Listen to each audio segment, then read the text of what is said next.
Assalamualaikum warahmatullahi wabarakatuh. Selamat datang di Mistisku. Pada kesempatan ini, saya akan menceritakan tentang seseorang yang menjadi teman waktu SMA. Namanya, mohon maaf, tidak bisa saya sebutkan, karena kami belum mendapatkan izin dari yang bersangkutan. Suatu hari, saya bertemu dengan teman SMA saya. Sejujurnya, saya tidak mengenali wajahnya dengan begitu baik. Kalau saja saudara saya tidak menjelaskannya. Dia terlihat lebih tua dari perkiraan saya. Kami bertemu di sebuah warung. Kemudian saudara saya menjelaskan bahwa orang tersebut adalah teman saya waktu SMA. Dia dulu adalah salah satu perempuan yang paling populer di sekolah kami.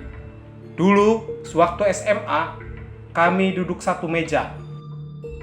Saya bertanya padanya tentang keluarganya. Tiba-tiba dia membuka resleting tas yang dibawa. Dia mengeluarkan sebungkus rokok dan korek gas. Dia mengambil sebatang rokok, kemudian dinyalakanlah rokok itu. Cara dia menghisap tembakau begitu ahli. Saya sedikit kaget melihat dia merokok. Saya masih gagal paham mengapa orang yang dulu sangat feminim sekarang berubah menjadi sangat maskulin. Dia menghisap asap tembakau dengan dalam. Kemudian mengeluarkan asap itu dari mulutnya sambil berdesis. Saya lihat pandangannya mengarah ke atas. Beberapa menit kemudian, dia berkata, "Kita kan lebih dari 15 tahun tidak bertemu. Besok mampir ya," kata dia. "Saya lagi ada urusan," katanya. Dia memasukkan korek gas dan sebungkus rokok tersebut. Kemudian kami bersalaman. Dia menaiki motornya. Setelah itu di starter dan kemudian dia membunyikan klakson sebagai tanda permisi. Aku kemudian menganggukkan kepalaku dan dia pun berlalu. Besok harinya saya mendatangi rumah teman saya tersebut. Saya mengucapkan salam. Kemudian dia menjawab dan keluar dari dalam rumah. "Mari masuk, duduk dulu ya." Kemudian saya masuk ke rumahnya dan duduk di kursi yang berada di ruang tamu. Kemudian dia ke belakang. Dia kemudian keluar dari belakang. Dia berjalan sambil bertanya, "Bagaimana kabarmu?" Saya menjawab, "Baik." Kemudian saya bertanya lagi, "Kamu?" Kemudian dia tiba-tiba memotong pembicaraan saya. "Sebentar," katanya. "Air yang sudah dia rebus sudah mendidih." Saya terdiam. Beberapa saat kemudian, dia keluar sambil membawa 2 cangkir kopi. Kemudian dia kembali lagi ke belakang sambil membawa sebungkus rokok. Dia berucap, "Nih, rokok dulu," sambil menyodorkan sebungkus rokok yang dia bawa tadi. Saya tersenyum. "Kamu masih ingat rokok yang saya konsumsi? Padahal kita sudah tidak bertemu kurang lebih 15 tahun. Dia kemudian tersenyum. Saya kemudian bertanya, "Siapa yang di belakang tadi? Apa dia anak kamu?" Kemudian dia menjawab, "Oh, itu si Manis. Dia temanku."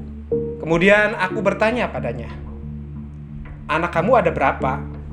Dia menjawab, "Anakku baru 1, ikut suami," katanya. Dia kemudian bercerita bahwa perkawinannya sudah pecah. Dia kemudian berucap, "Saya sudah tidak bertemu lagi dengan anak saya hampir 10 tahun yang lalu.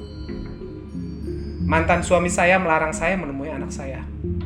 Dia tinggal di Surabaya. Tiba-tiba saya pengen ke belakang. Saya mohon izin pada teman saya tersebut. Boleh saya numpang ke belakang di WC kamu?"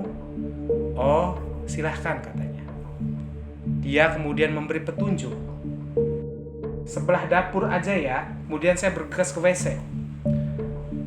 Setelah saya selesai, kemudian saya keluar dan kembali duduk. Saya bertanya padanya, "Teman kamu si Manis itu tadi kemana ya? Tadi perasaan saya melihatnya di dapur." Kemudian dia menjawab, "Oh, dia itu bukan seperti kita," katanya sambil santai. Saya kaget bercampur bingung. "Maksud kamu apa?" saya bertanya padanya. Dia kemudian menjawab, "Si Manis itu sejenis kuntilanak." Saya kaget bukan main. Tiba-tiba bulu kuduk saya merinding. Dia kemudian menenangkan saya. Tenang, si manis itu tidak usil katanya. Saya kemudian bertanya lagi, kamu serius? Dia menjawab, iya. Saya tahu rokok kamu itu bukan saya ingat, tapi saya tahu dari si manis. Waktu itu si manis ngikutin kamu. Ketika kamu merokok, maka si manis tahu. Setelah itu si manislah yang memberitahu bahwa rokok kamu itu seperti apa kepada saya. Si manis kemudian menceritakan kepada saya bahwa rokok kamu itu ketinggalan di atas lemari. Kemudian dia bertanya pada saya lagi, apa kamu terasa ada yang ngikutin? Aku pun menjawab, tidak, saya tidak tahu. Kemudian saya bergumam, dia benar-benar tahu tentang apa saja yang telah saya lakukan, termasuk rokok saya yang ketinggalan di atas lemari. Kemudian dia bercerita kembali, melanjutkan ceritanya tentang si manis. Tenang saja, saya ditemanin si manis sudah 7 tahun.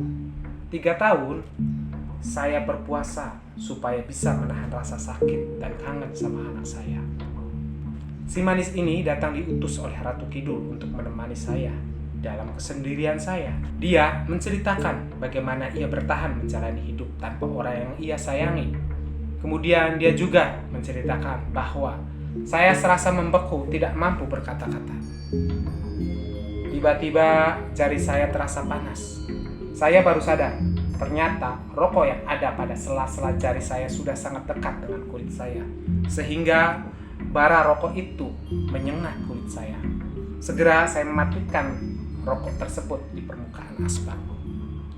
Setelah ngobrol panjang lebar, tak terasa hari sudah sore. Kemudian saya permisi untuk pulang. Dari cerita itu, kami mulai berpikir bahwa makhluk astral dan manusia bisa saja saling berteman.